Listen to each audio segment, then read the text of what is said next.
Απόστολος Σπατσιάς, υπεύθυνος του Χημικού και Μικροβιολογικού Εργαστηρίου της Πίνδος. Θα μιλήσω για τα ζωικά υποπροϊόντα. Τα ζωικά υποπροϊόντα της ελληνικής κρεατοπαραγωγής είναι ένα λαμπρό παράδειγμα κυκλικής βιοοικονομίας.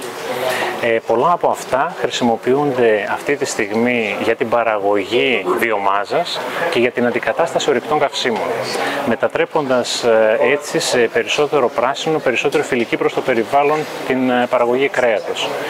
Επιπλέον, πολλά ζωικά υποπροϊόντα χρησιμοποιούνται με ειδική επεξεργασία για την παραγωγή πρώτων υλών του βιοντίζελ, πάλι υποκαθιστώντας ορυκτά καύσιμα.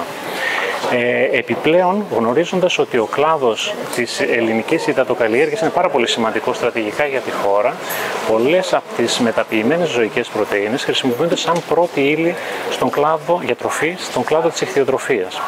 Αυτό έχει ένα πολύ σημαντικό πλεονέκτημα για το περιβάλλον. Δεν αλλιεύονται δηλαδή άγρια ψάρια για να παραχθούν τροφές για τις υδατοκαλλιέργειες. Ένας κλάδος δηλαδή της κυκλικής βιοοικονομίας, τα χερσαία ζώα, η παραγωγή κρέατος από χερσαία ζώα, ενισχύει έναν άλλο κλάδο της κυκλικής βιοοικονομίας, της ιχθυοκαλλιέργειας που, όπως ανέφερα νωρίτερα, είναι σημαντικές για τη χώρα μας. Επιπλέον, η παραγωγή κρέατος αυτή τη στιγμή γίνεται περισσότερο φιλική προς το περιβάλλον. Πολλές μονάδες εκτροφής παράγουν ηλεκτρική ενέργεια. Πολλές χειροτροφικές μονάδες και τα τελευταία χρόνια και πτηνοτροφικές μονάδες παράγουν βιοαέριο και από εκεί πάλι ηλεκτρικό ρεύμα.